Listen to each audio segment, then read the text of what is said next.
श्रीमद् भागवत साप्ताहिक कथा के विशिष्ट भाग का द्वितीय सोपान। इस सोपान में अवतार शब्द की व्युत्पत्ति, धर्म, भगवान के अवतारों का प्रयोजन, भगवान की देवताओं तथा असुरों पर कृपा का वर्णन किया गया है। भगवान के अवतारों का प्रयोजन। शास्त्रों में भगवान के अवतार के कई कारण बताए गए हैं। भगवान का अवतार प्राणी मात्र की रक्षा के लिए होता है।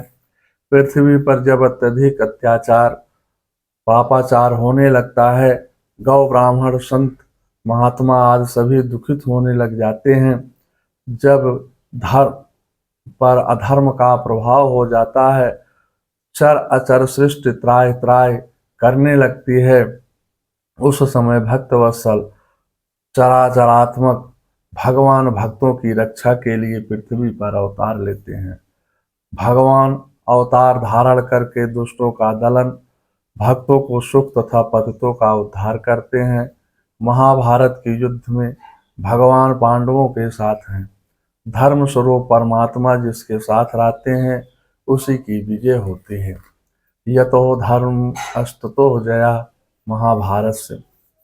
महाभारत के युद्ध में प्रवृत्ति रूप कौरवों की ओर काम है, निवृत्त रूपी पांडवों की ओर श्याम है। दोनों ओर धर्म है, किंतु पांडवों की ओर जो धर्म कहता है उसका आदर किया जाता है। उसी धर्म का पांडव अनुसरण करते हैं।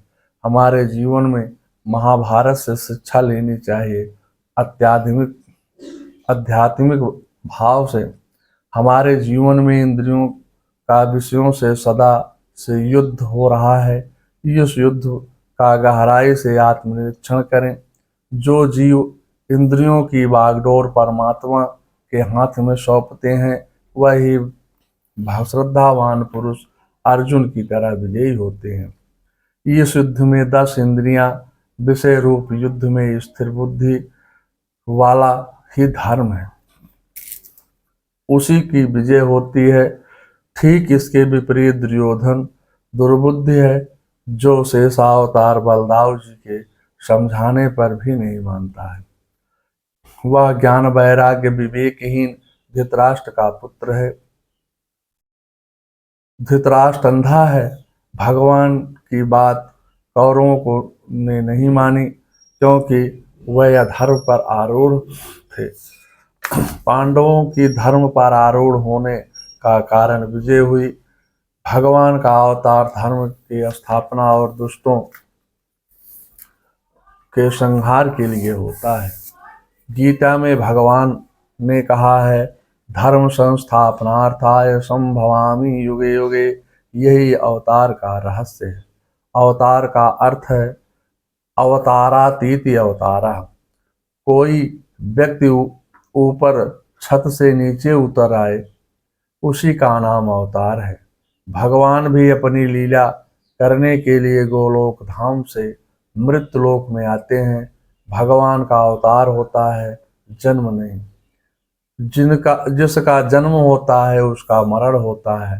अवतार एवं जन्म में अंतर यही है कि अवतार में भगवान किसी भी कर्म में आसक्त नहीं होते हैं।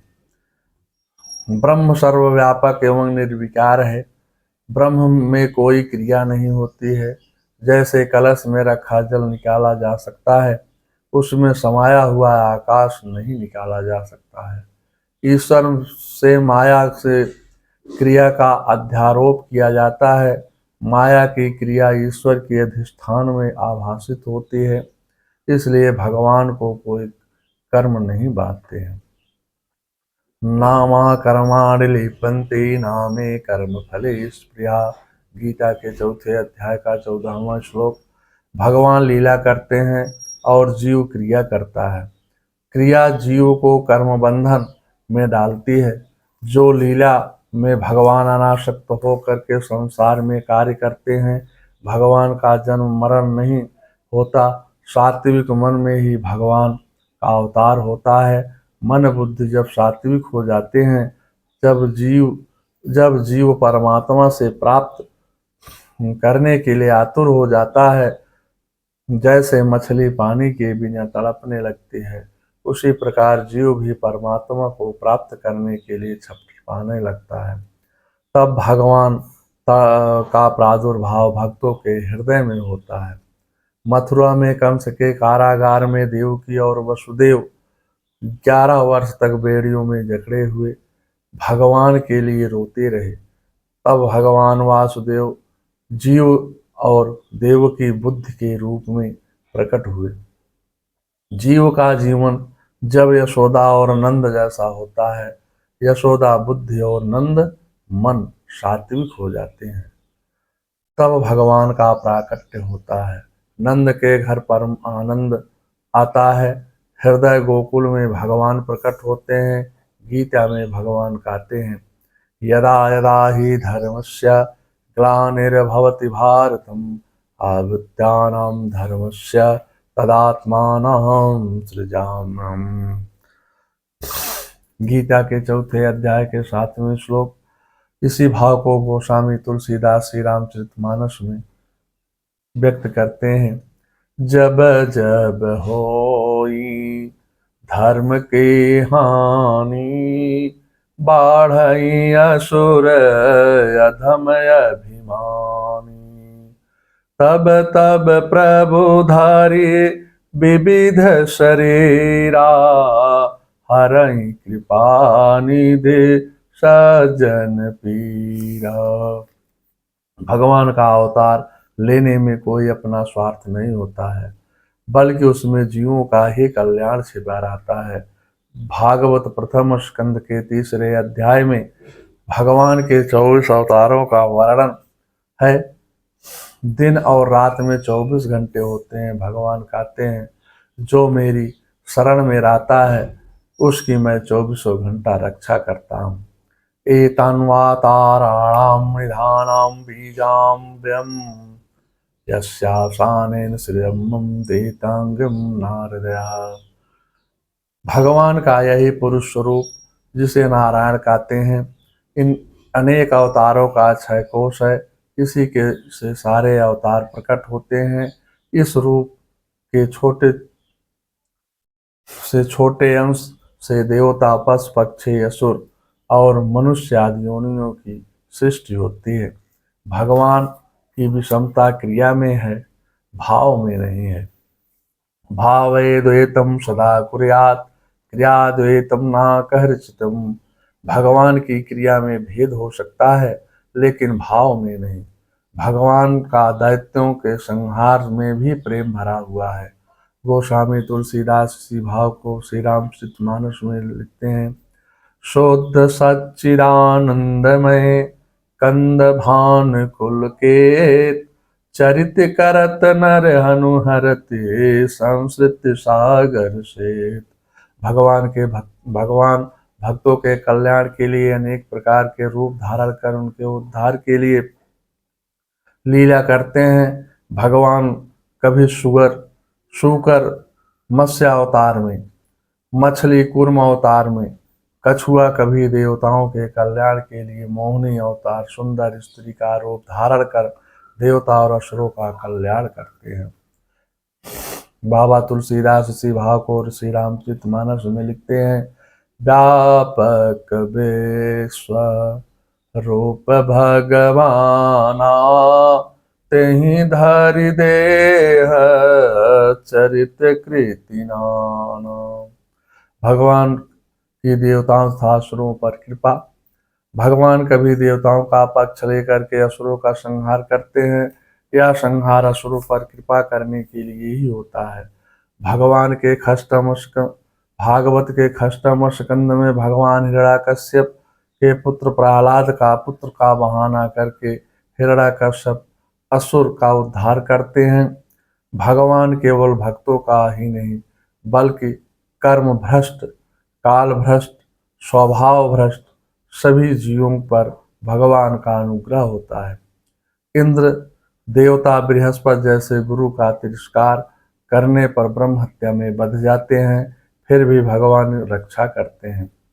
भगवान खष्टम स्कंद के अर्चना प्रकरण में भगवान असुर योनि वाले का भी कल्याण करते हैं। इस प्रकरण में बताया गया है कि जैसे माली बगीचे के पौधों को सींचता है, खाद देता है और माता पिता की तरह पालन पोषण करता है, वैसे ही भगवान अपने भक्तों का भी